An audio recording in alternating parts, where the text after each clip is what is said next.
মান বাত্তা আমালুহু লাম ইউসিব নাসাবুহু। রসুল পাক সাল্লাল্লাহু তাআলা আলাইহি সাল্লাম বলছেন, যার আমল তাকে পিছনে সরাইয়া দিবে, তার বংশীয় মর্যাদা, তার পদমর্যাদা, তার ধাপট এবং অন্য কোনো ক্ষমতা তাকে আগে বাড়াতে পারবে না, যার আমল তাকে পিছনে সরাই দিবে। বুঝতে পারছে না? আমি গলতের ভিতরে লিপ্ত থাকলাম, আমি গুনাহ থেকে তওবা করলাম না, গুনাহের উপকরণ ছাড়লাম না, আর শুধু স্বপ্নে দেখি বাইজিদ বোস্তামি হওয়ার, ওলি হওয়ার, আর খাপ দেখি শুধু এই, আর বুজুর্গানে দিনের কাছে গিয়ে আমি শুধু দোয়া চাই, আপনি দোয়া করেন। এটাও একটা ঠিক আছে, কিন্তু দোয়ার আগে নিজের তর্কে আসবাবে মাসিয়াত ছাড়া জরুরি। আসবাবে মাসিয়াত তরক করা জরুরি, গুনাহের উপকরণগুলো তরক করা জরুরি, হিম্মত ও ফিকির করা জরুরি, আজম ও পাক্কা এরাদা জরুরি নিজের ভিতরে। শুধু দোয়ার দ্বারাই যদি সব হেদায়েত হয়ে যেত দুনিয়াতে, তো প্রিয় নবী সাল্লাল্লাহু আলাইহি সাল্লামের দোয়ার বরকতে মক্কার সব কাফেররা মুসলমান হয়ে যেত। নিজের আপন চাচাকেও পারেন না মুসলমান বানানোর জন্য। পরে আল্লাহর নবীকে আল্লাহ তাআলা আয়াত অবতীর্ণ করে সান্ত্বনা দিয়েছেন, ইন্নাকা লা তাহদি মান আহবাবতা। নবী, আপনার হৃদয়ে আপনার চাচার মহব্বত বহুত, কেন থাকবে না? এই চাচা আপনাকে সর্বশক্তি দিয়ে হেফাজত করছেন। যখন নিজে থাকতেন না এরিয়াতে, ব্যবসা বাণিজ্যের জন্য চলে যেতেন, নিজের সন্তানদেরকে বলে যেতেন, তোদের জান যায় যাবে, কিন্তু আমার এই ভাতিজা মুহাম্মাদের তোমরা হেফাজত করবা, দেখবা। কিন্তু হে নবী, আপনার মহব্বত থাকলে আমি কাউকে হেদায়েত দিব না। হেদায়েত দিব কাকে? আল্লাহু ইয়াজতাবি ইলাইহি মান ইয়াশা ওয়া ইয়াহদি ইলাইহি মান ইউনিব। হেদায়েত দিব তাকে যে মুজাহাদা করবে, আমার হেদায়েত পাওয়ার চেষ্টা করবে, এই পথে অগ্রসর হওয়ার ফিকির করবে, রুজু ইলাল্লাহ হবে, আমি তাকে হেদায়েত দিব। তার নিজের কদম আগে বাড়বে, যে নিজে পাও বাড়াবে, আমি তাকে হেদায়েত দেব। সুলুক ও তরিকতের পথে অনেক ভুল ভ্রান্তি, যতগুলো ভুল ভ্রান্তি, এর মধ্যে একটা ভুল ভ্রান্তি আহলে হকদের মধ্যেও পাওয়া যায়, যারা মনে করে যেন হুজুরের তাওয়াজ্জু আমাকে আল্লাহর ওলি বানাইয়ে দিবে, হুজুরের দোয়া আমাকে আল্লাহর ওলি বানাইয়ে দিবে। এটা একটা ভুল ধারণা। হ্যাঁ, শায়েখের দোয়া আমার এই পথে সহায়ক, এই পথে আমার জন্য শক্তি বাড়াবে, শক্তি যোগাবে, কিন্তু আগে আমার মুজাহাদা করতে হবে, এই পথে মেহনত করতে হবে, কদম বাড়াতে হবে, গুনাহ ছাড়তে হবে, দৌড়ঝাঁপ করতে হবে, ফিকির করতে হবে। এই জমিনে কোনো আমল এমন নাই যেটা মানুষের মেহনত মুজাহাদা ছাড়া দুনিয়াতে ওইটা এমনি এমনিতেই হয়ে যায়, এমন কোনো কাজ এই দুনিয়াতে নাই। দুনিয়াবি ক্ষেত্রেও না, পরকালের ক্ষেত্রেও না। একজন কৃষক, সে ধান লাগালো না, অপেক্ষায় রইল যে তার আল্লাহর উপরে পূর্ণ আস্থা, আল্লাহ ধান দিতে পারেন, আল্লাহ যেন আমার জমিনে ধান দেয়। আর পুরা ধান লাগানোর মৌসুমে ঘরে বসে লম্বা লম্বা সেজদা দিয়ে তাহাজ্জুদ পড়ছে, আর দোয়া করছে, মোনাজাতে মাকবুল পড়ছে, তাই না? আর কান্নাকাটি করছে, আর স্বপ্ন দেখতেছে আমার খেতে এখন ধান লেগে গেছে, এখন বড় হয়ে গেছে, এখন পাইকে গেছে, আমি কাছি নিয়ে জামু কাটতে। খেতে গেলে ধান পাবে না? কেন পাবে না? তো লম্বা লম্বা সেজদা দিছে, তো আল্লাহর উপরে বিশ্বাস নাই যে আল্লাহ ধান লাগাইয়া দিতে পারে? পাবে না কেন? ও আল্লাহ সালিল ইনসানি ইল্লা মা সা। এই দুনিয়া মুজাহাদার জায়গা, মেহনতের জায়গা, কষ্টের জায়গা। মেহনত মুজাহাদা কষ্ট করবে, আল্লাহ তাকে সফলতা দিবে। আল্লাহই তো রিজিক দেন। তো এইভাবে শীতের মৌসুমে গিয়া দেখেন পদ্মাতে, চাঁদপুরে, সাগরে হাজারো ট্রলার মাছ ধরতেছে, পানিতে ভিজা মাছ ধরতেছে, শীতে তাদের ভিতরে কম্পন এসে যাচ্ছে।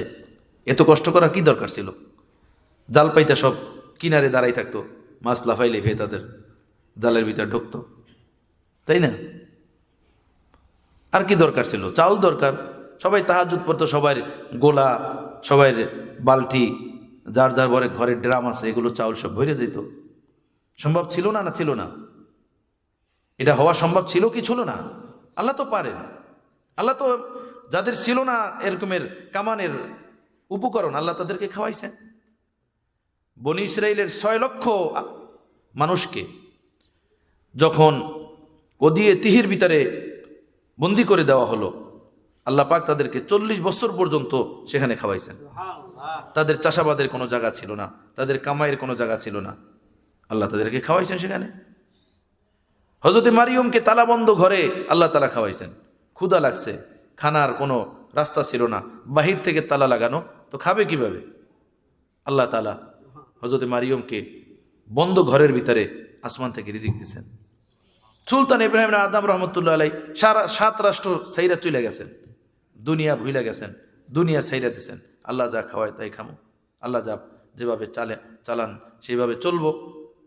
জঙ্গলের ভিতরে বসে বসে ইবাদত বন্দেগী করতেছেন। প্রতিদিন সকালে একবার বিকেলে একবার জান্নাতি খাবার তার জন্য ট্রেতে করে ফেরেশতারা নিয়ে আসতো, ওইটা উনি খাইতেন, তাই না? আর এক বুজুর্গের জন্য রুটি চাটনি আসতো, রুটি আর চাটনি। ওই বুজুর্গ ওই জঙ্গলে হযরত ইব্রাহিম আদম রহমতুল্লাহ আগে গেছিল, জান্নাতি বিরিয়ানির খুশবু ঘেরান পেয়ে পাগল হয়ে গেছে। এত সুন্দর ঘেরান কোত্থেকে আসলো? পুরান পাগলের ভাত নাই, নতুন পাগলের আগমন কোত্থেকে আসলো? এখন তো দেখবেন কালা মোস্তান, ধলা মোস্তান, ল্যাংটা মোস্তান, তাই না? কত মোস্তানের, ভক্তের কোনো অভাব নাই। আল্লাহ তো এই খুঁজতে নামছে যে বিরিয়ানির ঘেরান পাই কোত্থেকে, বিরিয়ানির ঘেরান কোত্থেকে আসে।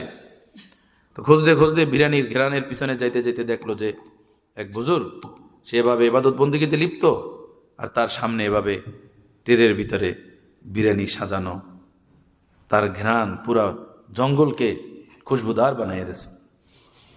ছোট বাচ্চারা যখন বড় কিছু দেখে তখন আবেগাপূর্ণ হয়ে যায়। তুমি ওরা এইটা দিছো, আমি পাই নাই। ছোট বাবুদের যা হয় দেখছেন না, এরকম হয় না বাসা বাড়িতে? এ তো দেখা যায় প্রায় প্রায়।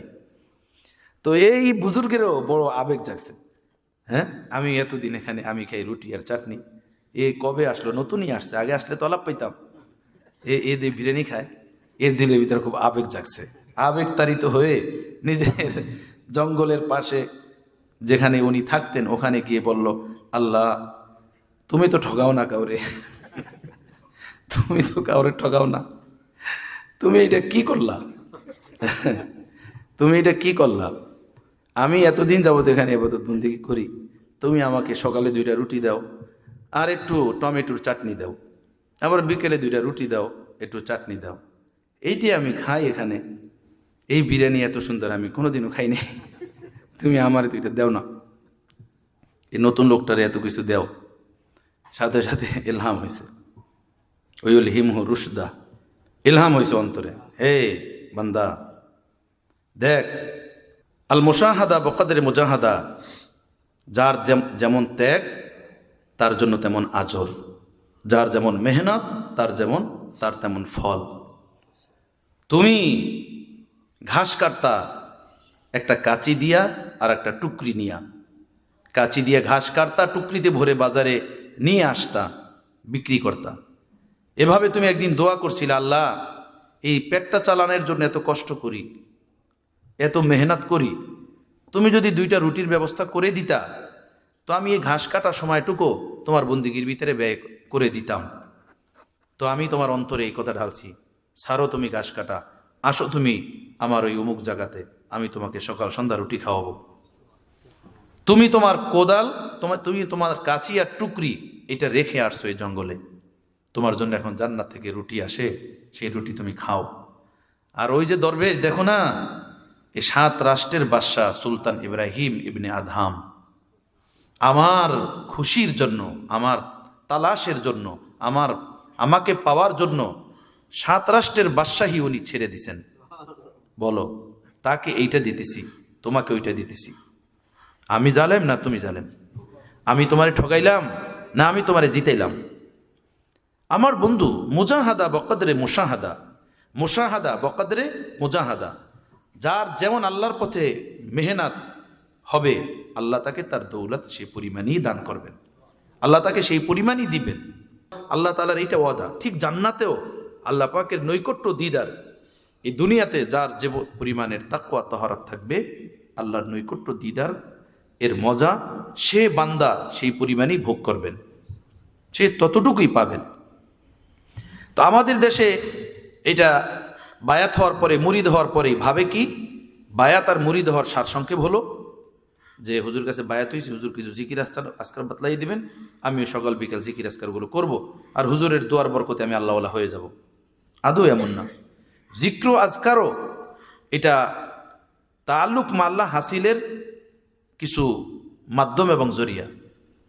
এটাও সিঁড়ির মতো, সিঁড়ি দিয়ে লিফটে যেমন মানুষ উপরে ওঠে, জিক্র আসকার ওজিফা এই লিফটের মতো আল্লাহর দিকে অগ্রসর হওয়ার পথ, ঠিক শায়েকের দোয়াও আল্লাহর দিকে অগ্রসর হওয়ার একটা পথ।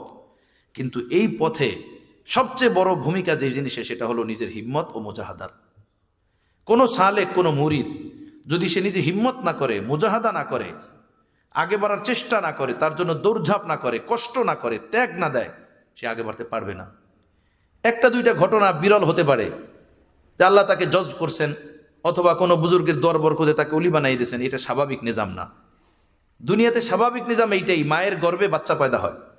কিন্তু আল্লাহ এটা ছাড়াও আল্লাহ তাআলা দুনিয়াতে করাইছেন। হযরত ঈসাকে বাপ ছাড়া পয়দা করছেন, আদমকে মা বাপ ছাড়া পয়দা করছেন, তাই না?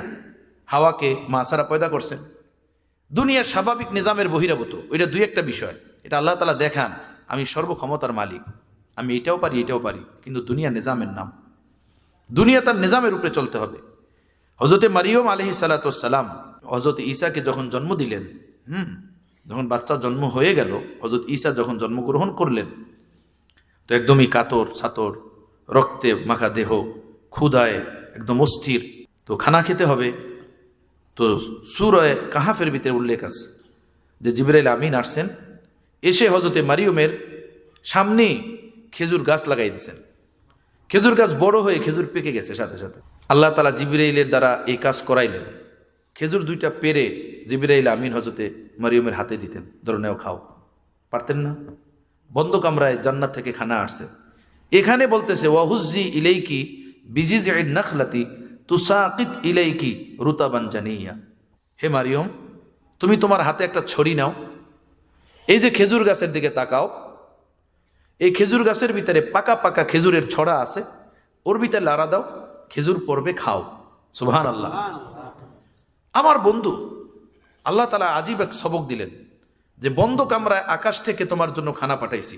ওখানে কামরা বন্ধ ছিল, বাহির থেকে তালা দেওয়া ছিল, ওখানে খানা খাওয়ার দুনিয়াবি কোনো রাস্তা তোমার হাতে ছিল না, কামরা বন্ধ, তুমি খানা আনবা কোত্থেকে? ওখানে চিল্লা ফাল্লা করলে তুমি খানা পাবা না। আমি বন্ধ কামরায় খানা জান্নাত থেকে তোমার জন্য পাঠাইছি, খাওয়াইছি। আর এখানে তুমি খোলা আকাশের নিচে জঙ্গলে, তোমার পায়ের সামনে খেজুর গাছ, ছড়ি নিয়ে লাড়া দাও, নিচে পড়বে, খাও। সুবহানাল্লাহ বিহামদি, সুবহানাল্লাহিল আযীম। মুজাহাদা করো। এখানে এখন তুমি তোমার আয়ত্তের ভিতরে আসো, তুমি স্বাধীন আসো, তুমি কাজ করো, মেহনত করো, লাড়া দাও, পড়বে, খাবে। সুবহানাল্লাহ। আমার ভাইয়েরা, আমার বন্ধুরা, আল্লাহ পাকের রহমত সেখানে বান্দাকে আগায় নেয় যেখানে বান্দার হাত শেষ হয়ে যায়, বান্দার মেহনতের রাস্তা শেষ হয়ে যায়, বান্দার আর আগে বাড়ার কোনো নিজস্ব ক্ষমতা শক্তি থাকে না।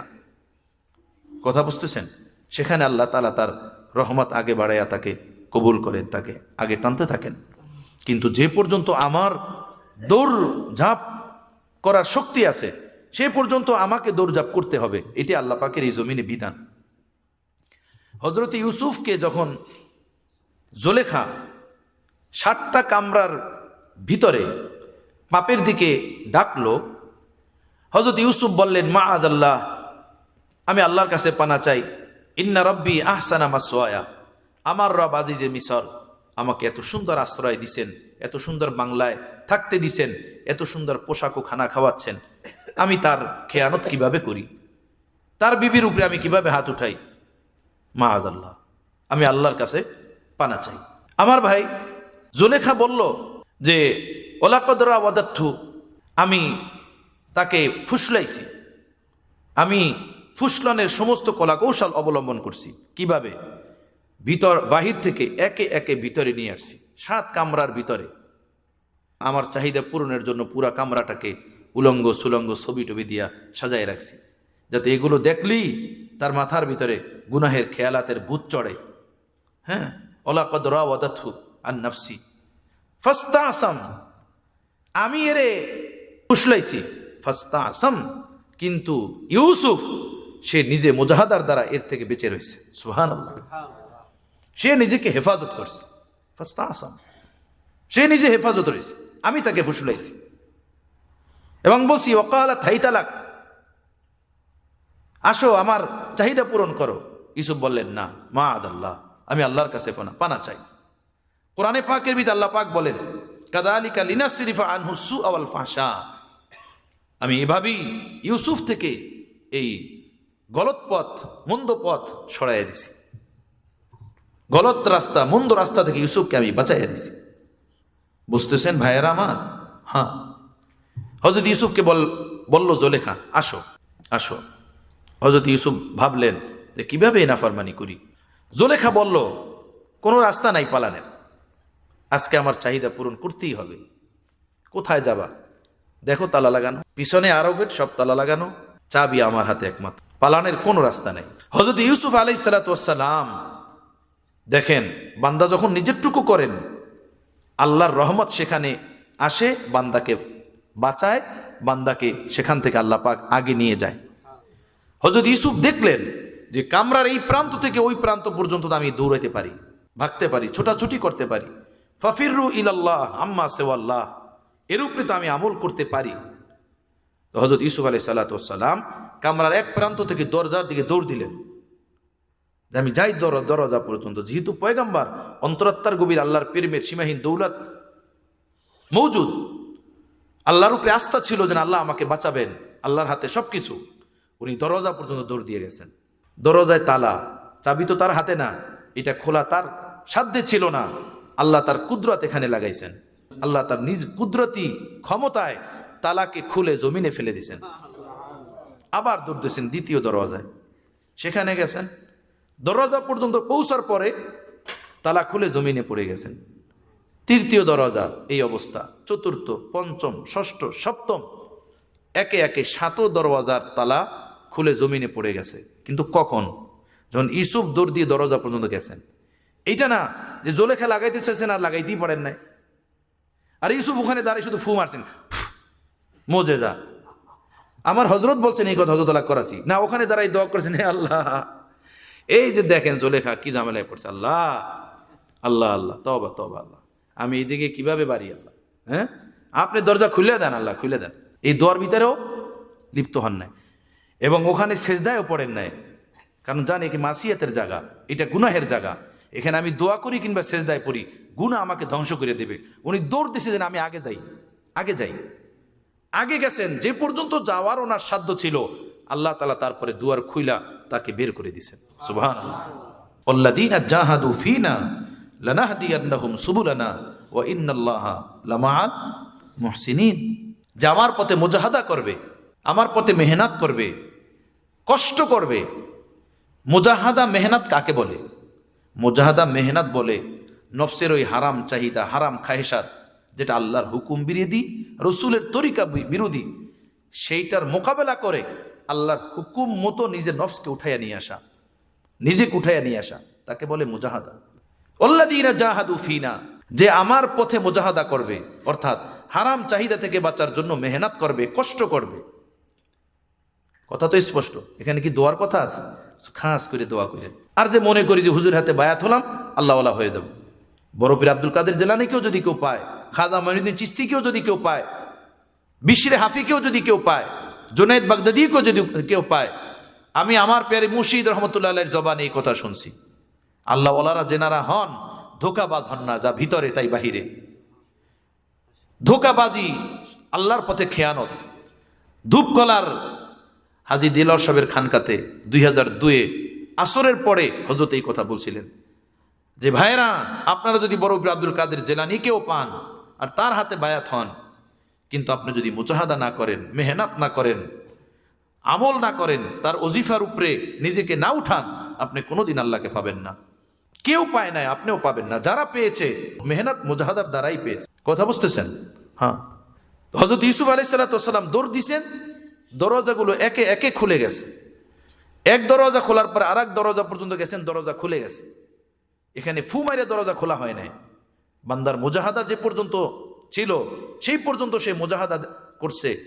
আগে আল্লাহ তাআলা বলেন, তুমি মুজাহাদা করছো, ইন্নাল্লাহা মাআল মুহসিনিন, আমি তো মুজাহাদাকারীদের সাথে থাকি। হ্যাঁ বান্দা, তুমি মুজাহাদা করছো, দরজা পর্যন্ত দৌড় দিছো, আমি তো তোমার সাথে। আগের ক্ষমতা তোমার না, আগের ক্ষমতা আমার। আমি আল্লাহ তোমার সাথে। আগে দরজা আমি খুলে দিমু, লানাহদিয়ান্নাহুম সুবুলানা। আমার পথে তুমি মেহনত করছো, মুজাহাদা করছো, লানাহদিয়ান্নাহুম সুবুলানা, আমি অবশ্যই অবশ্যই আমার দিকে অগ্রসর হওয়ার রাস্তা তোমার জন্য খুলে দিব, স্পষ্ট করে দিব। হযরত ইউসুফ মুজাহাদা করছেন, দৌড় দিছেন, আল্লাহ দরজা খুলে দিছেন। আমার ভাইয়েরা, কোরআন এই কথা বলে, নবীর জীবনীর এই কথা বলে। আমরা যদি স্বপ্ন দেখি জিকির করব না, মেহনত মুজাহাদা করব না, গুনাহের উপকরণ ছাড়ব না, গুনাহ থেকে বাঁচার জন্য ফিকির করব না, গুনাহ যেখানে গেলে হবে সেই জায়গা আমি ত্যাগ করব না, বা শুধু দোয়া, এভাবে জীবন পার হয়ে যাবে, গুনাহ ছুটবে না। কি হবে? গুনাহের পরে 2 রাকাত নামাজ হবে, একটু কান্নাকাটি হবে, হয়তো তাবলিগে গিয়ে একটা চিল্লে লাগাইয়া হবে, অথবা পীরের দরবারে গিয়ে একটু হাজিরি হবে, হাদিয়া তোফা নিয়ে দোয়া নিয়ে আসা হবে, মনে হবে যে আমার গুনাহের মার্জনা হয়ে গেছে। গুনাহের মার্জনা তো তওবার দ্বারা হয়ে যাবে ঠিক, কিন্তু লাগামহীন যদি গুনাহের মধ্যে লিপ্ত থাকে, আল্লাহর দুস্তির খাপ দেখা যাবে না, আল্লাহর মহব্বতের স্বপ্ন দেখা যাবে না। আল্লাহর দোস্ত, আল্লাহর বন্ধু, আল্লাহর ওলি, আল্লাহর প্রিয় বান্দা সেই যে মুত্তাকি, যে আল্লাহওয়ালা, যে পরহেজগার, তাহাজ্জুদ পড়নেওয়ালা না, পীরের মুরিদ না, চিল্লা লাগানেওয়ালা না, হজকারী না, দানকারী না, যে মুত্তাকি, যে পরহেজগার, গুনাহমুক্ত জীবনযাপন করে, সে আল্লাহর ওলি। আর যে গুনাহমুক্ত জীবনযাপন করলো, ওমান তাযাক্কা ফাইন্নামা ইয়াতাযাক্কা লিনাফসি, যে গুনাহমুক্ত জীবনযাপন করলো সে নিজের জন্যই করলো, এটার বরকত সে নিজের জীবনে পেয়ে যাবে, নিজের সকল ক্ষেত্রে সে পাবে। আল্লাহ তাআলা তার জীবনকে বরকতময় করে দিবেন, শান্তির দ্বারা ভরপুর করে দিবেন। আনন্দ দেখবে জীবনের পরতে পরতে বিন্দুতে, এমন আনন্দ আল্লাহ তাআলা তাকে দিবেন, দুনিয়ার সব আনন্দ, সুখ, শান্তি, মজা থেকে বেনিয়াজ হয়ে যাবে। হ্যাঁ, একদম মুখ ফিরিয়ে নেবে সে। আমার ভাইয়েরা, মুজাহাদা ছাড়া এই পথে অগ্রসর হওয়া কোনো মতেই সম্ভব না। বাচ্চারা যখন পড়ালেখার বয়সে পৌঁছে 5, 6, 7 বছর, তখন বাপ মা তাদেরকে পড়াইতে চায় এবং পড়ান, মাদ্রাসায় নিয়ে যান, স্কুলে নিয়ে যান। বাচ্চা পড়তে চায়, স্কুলে যাইতে চায়, মাদ্রাসা যাইতে চায়, কোথায় না, ওই দেখেন খেলতেছে। আমাকে বলতেছে আমার কাছে পড়তে ভালো লাগে না, আমার কাছে শুধু খেলতে ভালো লাগে। আমি বলছি একদম ঠিক আছে, এটা তোমার বয়সের দাবি। হ্যাঁ, এটা তোমার বয়সের দাবি, এটা একটা অবস্থা, এটা একটা হালাত। পড়তে ভালো লাগে না, কিন্তু বাবা মা তাকে পড়ান, ওস্তাদ তাকে পড়ান, তাকে ধৈর্য রাখেন, তাকে জোর জবরদস্তি মাদ্রাসায় ভর্তি করেন, স্কুলে ভর্তি করেন। এক মুজাহাদা করাইতেছে তার বিরুদ্ধে।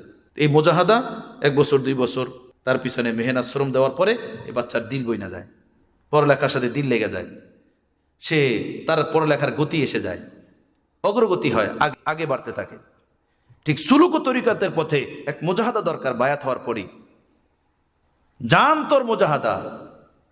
আমার প্যারে মুর্শিদ রহমতুল্লাহ বলতেন, যেভাবে সিংহ হরিণকে শিকারি করে, হরিণকে শিকারি করার জন্য দূর থেকে টার্গেট নিয়ে ওইভাবে সে ছালাং মারে, লাফ মারে, আর এইভাবে হরিণের পিছনে সে দৌড়াইতে থাকে নফস শয়তানের বিরুদ্ধে, সমাজ ও দেশ দুনিয়ার বিরুদ্ধে, আল্লাহর নাফরমানির বিরুদ্ধে।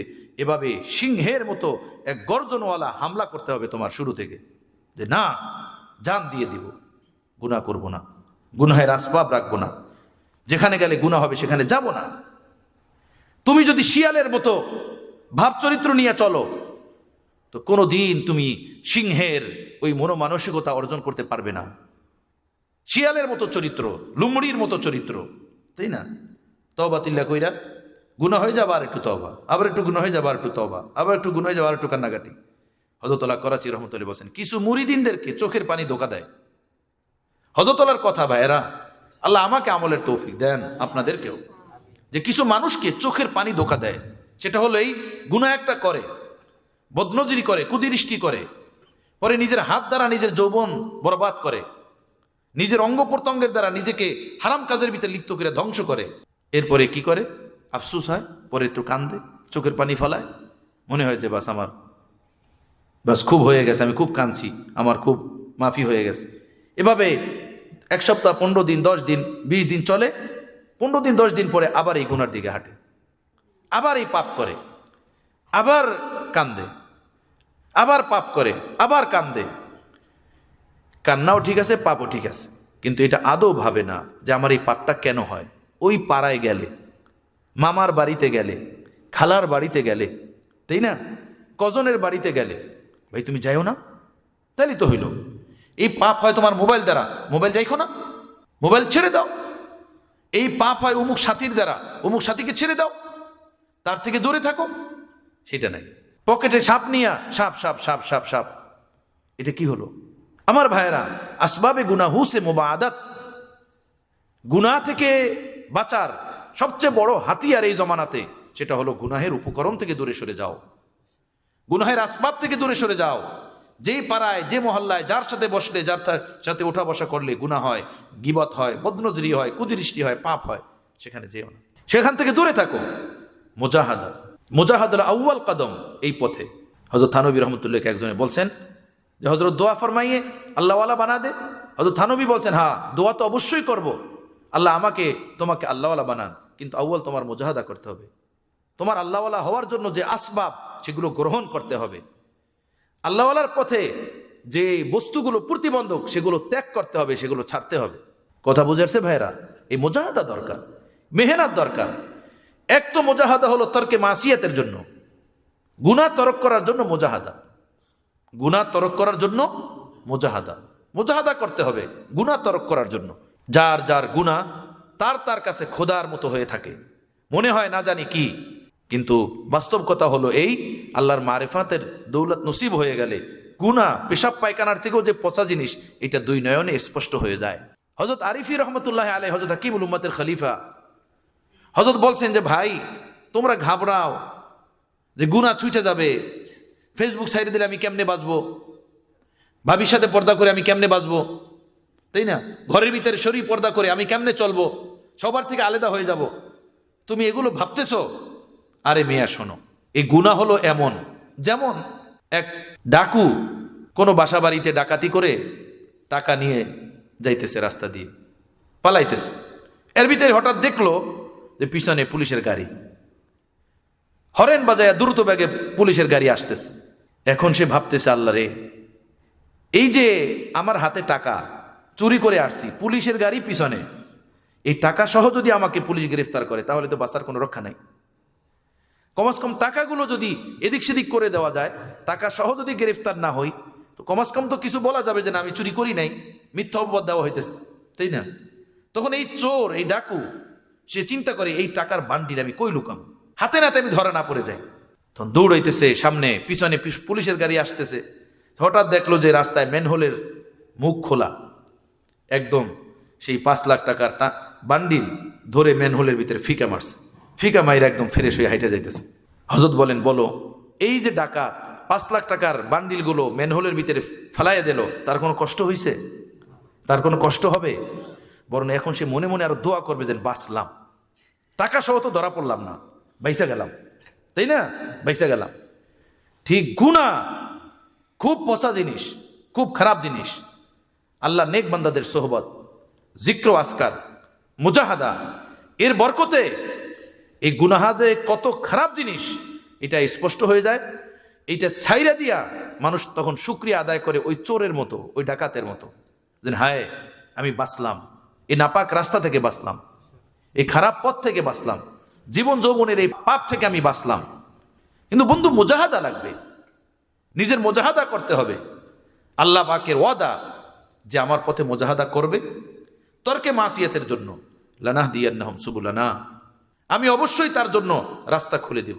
সে মেহনত করবে এক পথে, এক পথে সে মেহনত করবে, একটা পথে সে কষ্ট করবে, আমি তার জন্য আমার রহমতের, আমার করুণার, আমার মেহেরবানির অসংখ্য দুয়ার খুলে দিব।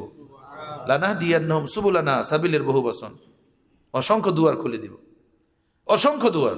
এরপর আল্লাহ বলছে, ইন্নাল্লাহা মাআল মুহসিনিন, আমি তো মুহসিনিনদের সাথে, অর্থাৎ যে মুজাহাদা করবে সেই মুজাহাদাকারীর সাথে আমি আল্লাহ, অর্থাৎ আগে মুজাহাদা, পরে আমি আল্লাহ তোমার সাথে। স্পষ্ট, তুমি আগে মুজাহাদা করো, মেহনত করো, ত্যাগ দাও, কোরবানি দাও, তুমি আমাকে তোমার সাথে পাবা। তুমি কোরবানি মুজাহাদার দ্বারা যতটুকু বাড়বা, এরপরে যখন আগে আর বাড়তে পারবা না, বাকিটা আমি আল্লাহ নিজ কুদরতি হাতে তোমাকে আগে বাড়াইয়া দিব, যেহেতু আমি তোমার সাথে। ইন্নাল্লাহা মাআল মুহসিনিন, আল্লাহ তাআলা নেককারদের সাথে, পরহেজগারদের সাথে, মুজাহাদাকারীদের সাথে আল্লাহ তাআলা থাকেন, আল্লাহ তাআলা আছেন। আল্লাহ আমাদেরকে বুঝ নসিব করেন। আমার ভাইয়েরা, মেহনত, মুজাহাদা এই পথে জরুরি, এই পথে জরুরি যে আমি গুনাহ করব না, আমি গুনার পথে হাঁটবো না। তো একটা মেহনত মুজাহাদা তো হলো গুনাহ ছাড়ার জন্য মেহনত করা। হযরত আল্লাহ করাচি রহমতুল্লাহ আলাইহি বলছেন যে গুনাহ ছাড়ার পথে যে যতটুকু মেহনত করবে, কষ্ট করবে, আল্লাহ তাকে ততটুকু নূর দান করবেন। পরে হযরত বলছেন, মনে করো কেউ গুনাহ ছাড়ার জন্য 1 কিলো পরিমাণ মেহনত করছে, আল্লাহ তাকে 1 কিলো পরিমাণ নূর দিবেন।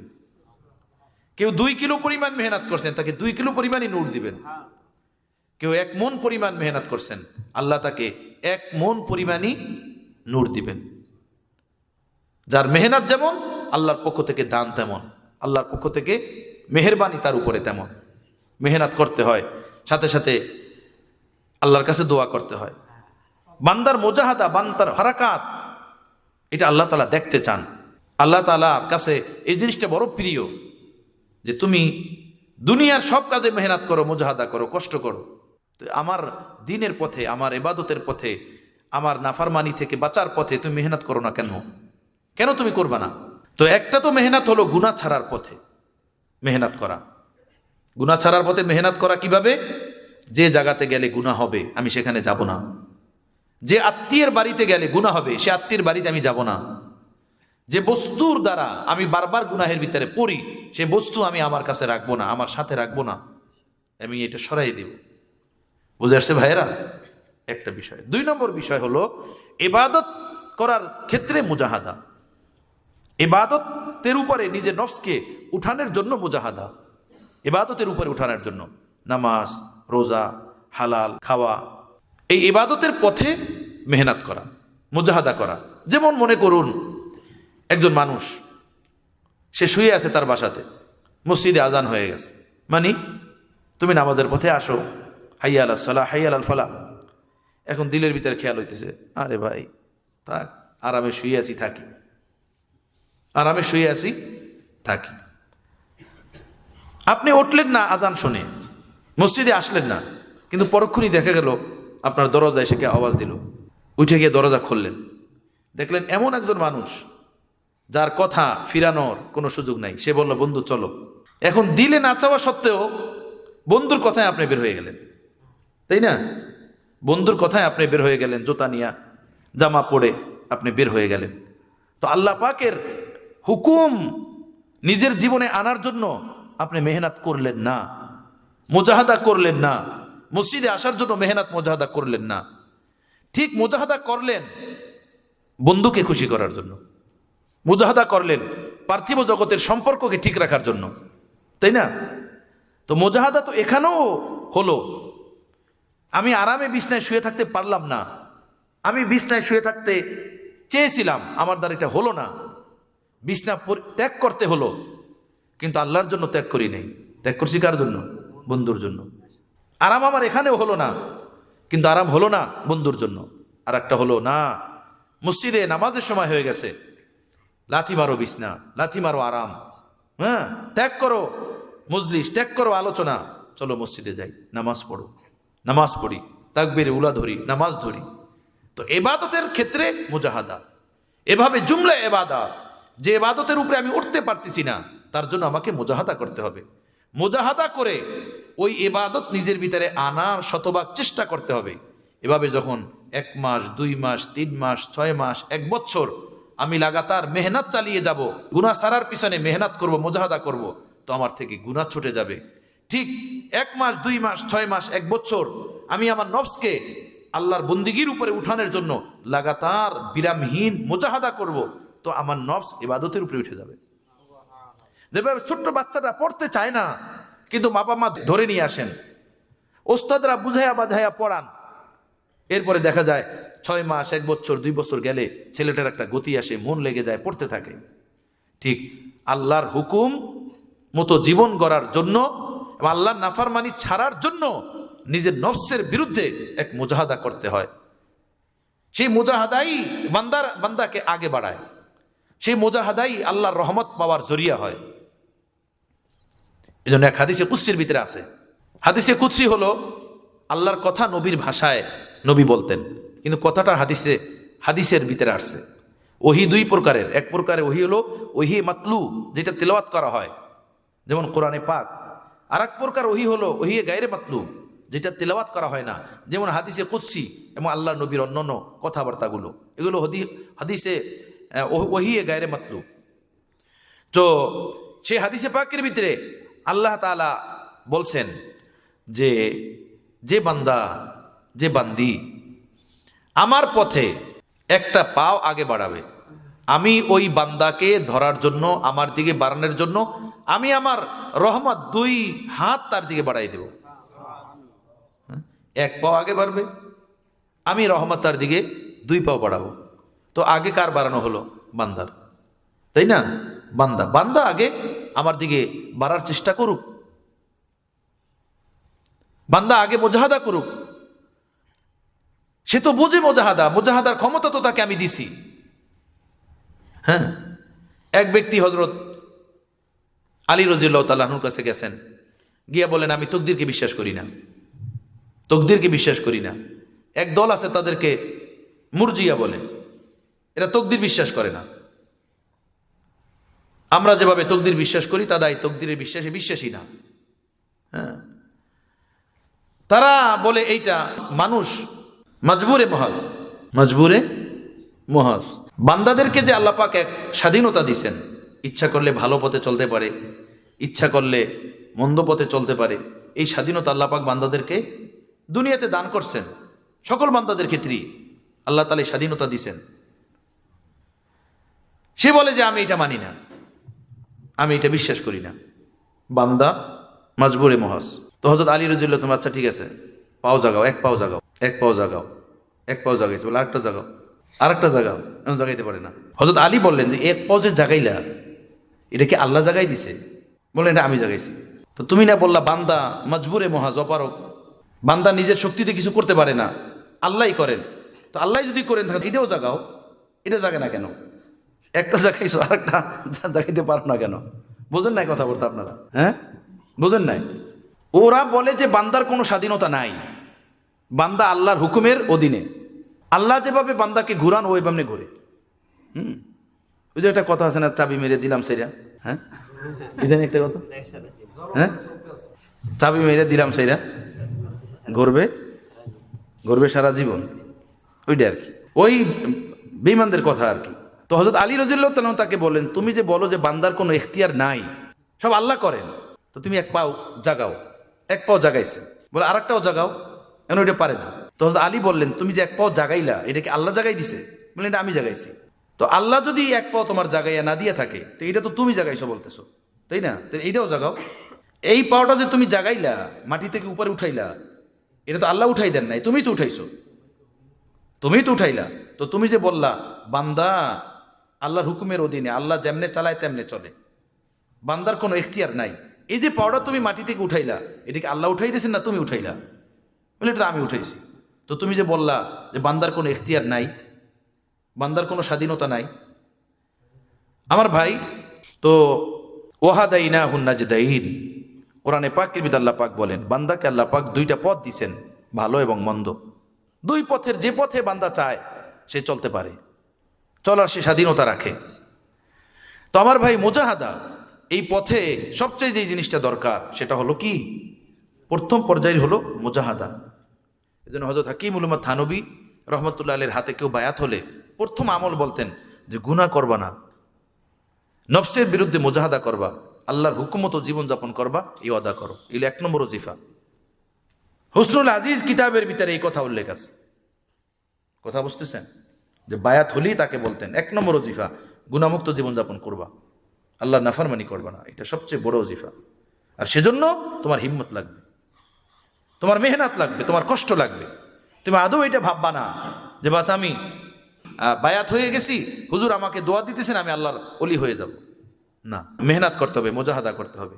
জিগার মুরাদাবাদী রহমতুল্লাহ আলাই হযরত থানবীর কাছে যখন বায়াত হলেন এবং ওয়াদা করলেন যে না আমি আর মদ খাবো না, দাড়ি সাজবো না, তো মদ সারার কারণে উনি অসুস্থ হয়ে গেলেন, একদম বিছনায় পড়ে গেলেন। ডাক্তাররা বলল মদ খেতে হবে, না হয় আপনি মারা যাবেন। জিগার মুরাদাবাদী রহমতুল্লাহ বলেন আমি মদ খাবো না, আমি মারা যেতে রাজি, তারপরে মদ খাবো না। ডাক্তারদেরকে উনি জিজ্ঞেস করছেন যদি মদ খাই তো কতদিন বাঁচবো? বললো 5-7 বছর। মদ যদি না খাই তো কতদিন? বলো তো 1-2 বছরের ভিতরে আপনি মারা যেতে পারেন, অবস্থা আপনার এরকমের। তো জিগার মুরাদাবাদী রহমতুল্লাহ বললেন, মদ না খেয়ে আজকেই মরার জন্য রেডি, আজকেই মরে যাব, কিন্তু মদ খাবো না। আমার ভাই অসুস্থ হয়ে গেলেন, জানের খতরা আসলো, ডাক্তাররা বলল, তারপরে উনি মদ খেলেন না, মুজাহাদা করছেন। আল্লাহ তাআলা ওনাকে আল্লাহ পাকের মেহেরবানিতে সুস্থ করে দিয়েছেন, সুস্থ হয়ে গেছে। এরপরে আবার থানা ভবনে হযরত থানবী রহমতুল্লাহ সোহবতে গেছেন। হযরত থানবীকে কবিতা শুনাইছেন, আশার শুনাইছেন, দোয়া নিয়ে আসছেন, হজে গেছেন, সুবহানাল্লাহ। কিন্তু দেখেন, মদ না ছাড়ার কারণে, মদ না খাওয়ার কারণে, মদ ছেড়ে দেওয়ার কারণে অসুস্থ হয়ে গেছেন। ডাক্তার বলছেন না খেলে মারা যাবেন, উনি বলছেন মারা যাবো, তারপরেও খাবো না, তারপরেও খাবো না। আমার ভাইয়েরা, মুজাহাদা, এই পথে মুজাহাদা জরুরি। বিষয়টা আদৌ এরকমের না যে কোনো সিলসিলে আমি বায়াত হলে গেলাম তো আমি এমনিতে অলি আল্লাহ হয়ে যাব। বায়াত হলেই আমার সব রাস্তা সাফ হয়ে যাবে, ক্লিয়ার হয়ে যাবে। এগুলো সব ভ্রান্ত ধারণা, মিথ্যা ধারণা। এগুলো গলত যারা, তারা এভাবে মানুষকে 9-6 বুঝায়া মানুষের কাছ থেকে টাকা খায়। দুনিয়াদার পীর, মুসলমানের মুস্কি হাসি কিতাবের ভিতরে এক দুনিয়াদার পীরের ঘটনা উল্লেখ আছে। যে হযরত থানবী রহমতুল্লাহ এই ঘটনা উল্লেখ করছেন যে এক মুরিদ পীরের কাছে গিয়ে বলল, হুজুর আজকে রাত্রে আমি একটা স্বপ্ন দেখছি, বহু জবরদস্ত স্বপ্ন। কি স্বপ্ন দেখছি? স্বপ্নে দেখতেছি যে আপনার 2 হাতের 10 আঙ্গুল দিয়ে মধুর ঝর্ণা প্রবাহিত হইতেছে, আর আমি মুখ লাগিয়ে সেই সব মধু চাটতেছি আর খাইতেছি। এটা বলার সাথে সাথে ওই যে পীর লাভ দিয়েছে, এই চিনলি না, হ্যাঁ কদর করস না, চিনলি না, বেওকুফ, মরার পরে কদর করবি, কবর উপরে মাজার করবি, আইসা সেজদা দিবি, এখন চিনলি না, ঘরের মুরগি একলাই খাস, হ্যাঁ ঘরের মধু একলাই খাস। মুফতি জাফর শাহ হুজুর বলছেন যে এক মহিলা রাত্র 1টা বাজে আমারে ফোন দিছে, ফোন দিয়ে বলছে, হুজুর আমার স্বামী তার ভণ্ড পীরের বাসায় নিয়ে আসছে, এখন রাত্র 1টা বাজে আমারে বলতেছে আমার পীরের গিয়া খেদমত করতে হইবে, আমি কই যাবো, ঘর থেকে বের হয়ে যাবো না কি করবো বলেন। নাউজুবিল্লাহি মিন যালিক। বুঝতেছেন তো? ওই মুরিদ এই স্বপ্ন বললে পীর এভাবে চিনলি না, হ্যাঁ কদর করলি না। তখন ওই মুরিদ বলতেছে, হুজুর স্বপ্ন বাকি আছে, আর একটু রয়ে গেছে। বলে সেটা কি? আমি দেখছি যে আমার 2 হাতের 10 আঙ্গুল দিয়ে পায়খানা বেরোইতেছে, আর আপনি চাটতেছেন সেটা। যে আপনি চাটতেছেন, এখন তো মুখ নিচু করছেন। কই নালায়েক, আমার যেটা তুই আমার মতো করে দেছ, তার তোরটা তুই তোর মতো করে দেখ, যাই তোরটা তুই তোর মতো করে দে, তুই যেমন তোর হাত থেকে বেরোইছে তেমন, আর আমি যেমন আমার হাত থেকে বেরোইছে তেমন। হযরত থানবী রহমতুল্লাহ বলেন, আসলে বিষয়টা এরকমের না। বিষয়টা হলো এই দুনিয়াদার সাদাসিধা মানুষ, তারা মনে করে যে পীর ধরলে আল্লাহকে পাওয়া যাবে, পীর ধরলে জান্নাত পাওয়া যাবে, তো সেই আশায় পীর ধরে। তো পীরকে মানুষ ভালোবাসে, মহব্বত করে, হাদিয়া তোফা দেয়, বিভিন্ন জিনিস নিয়ে যায়। ওই পীর ছিল দুষ্ট পীর, শয়তান, পেটুক, হ্যাঁ পেটুক পীর। সবাই হাদিয়া তোফা, কে হাদিয়া নিয়ে আসলো, কে মুরগি নিয়ে আসলো, কে মধু নিয়ে আসলো, এই স্বপ্ন দেখে সর্বদা। হযরত আল্লাহ করাসি রহমতুল্লাহ আলাইহির কিতাব আসলি পীর মুরিদি, ওর ভিতরে এই কবিতা আছে যে কোনো ভণ্ড পীর তার মুরিদদেরকে বলছিল যে বগল মে দাবা কর মুরগি আগার না লায়া, বরাবর হে আয় নালায়েক মুরিদ, তু আয়া या না আয়া। তুই যখন আসবি, যদি ঘরের মুরগি না নিয়ে আসিস, গাছের ডাব না নিয়ে আসিস, হ্যাঁ হাদিয়া তোফা না নিয়ে আসিস, তুই আমার কাছে আসলেও যা, না আসলেও তা। আসলে মুরিদ তো ওইটা যে এটা আমার জন্য এগুলো নিয়ে আসে। তো আমার ভাই, এই ভণ্ড বেদাতি এবং এই ধরনের পেটুকরা এভাবে মানুষকে বেউকুফ বানাই রাখে, না জানি কি ভিতরে আছে। এমন গোলে মালে কথা বলে, তাই না, এমন পেঁচে রাইখা কথা বলে, মনে করে না জানি কি আছে। কি আছে তা তো আমরা জানি, পায়জামা খুললে সব দেখা যাবে কি আছে, তাই না?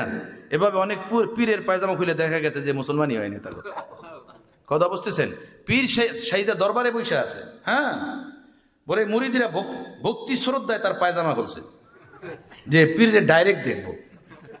আর কত পায়জামার উপর দিয়া, সাদা লঙ্গির উপর দিয়া পীরকে কয়দিন দেখবো রে ভাই, আজকে পীরের লঙ্গি খোলো।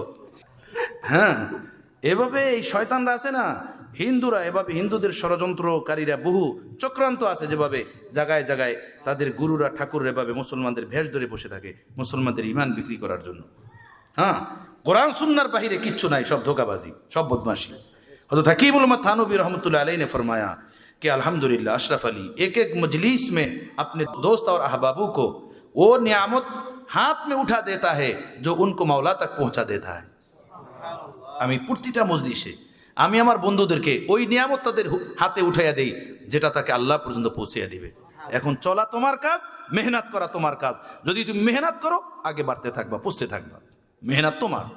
তুমি ঘুমাও গা তেলে, নাকে তেল দিয়ে ঘুমাও, কিভাবে তুমি আগে বাড়বা? কোনোদিন হবে না। মেহনত লাগবে, মুজাহাদা লাগবে, কষ্ট লাগবে।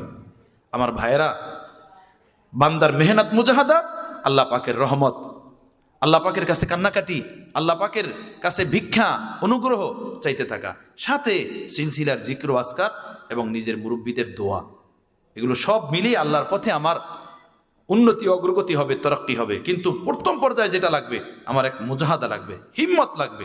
আমি পাপের কাজ করব না, কোনো আল্লাহর হুকুম যেটা আমার উপরে করা জরুরি সেটা আমি ছাড়বো না, যে কোনো মূল্যে আমি এভাবে জীবনযাপন করব। সেজন্য কষ্ট করতে হবে, मेहनत करते হবে। हमने लिया है दागे दिल खो के बहारे जिंदगी एक गुले तर के वास्ते मैंने चमन लुटा दिया।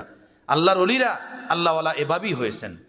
আল্লাহর হারাম কাজগুলো ছেড়ে দেওয়ার জন্য কষ্ট করছেন, মুজাহাদা করছেন, এবং আল্লাহর হুকুমগুলো নিজের জীবনে আনার জন্য মেহনত করছেন, মুজাহাদা করছেন।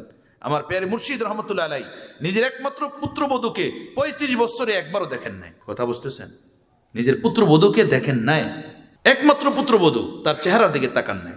আম্মি জান ইন্তেকাল করছেন বহু আগে। ঘরের বিষয় নিয়ে কোনো আলাপচারিতার দরকার হলে হযরত আল্লাহর কাছে আসতেন পুত্রবধূ। হযরত আসার আগে পিছনে চেয়ার রাখতেন, এভাবে এভাবে বসতেন, পিছনে চেয়ার রাখতেন, পরে আলোচনা করতেন, কথাবার্তা বলতেন। এক পাশে দূরে রাখতেন, কথাবার্তা বলতেন।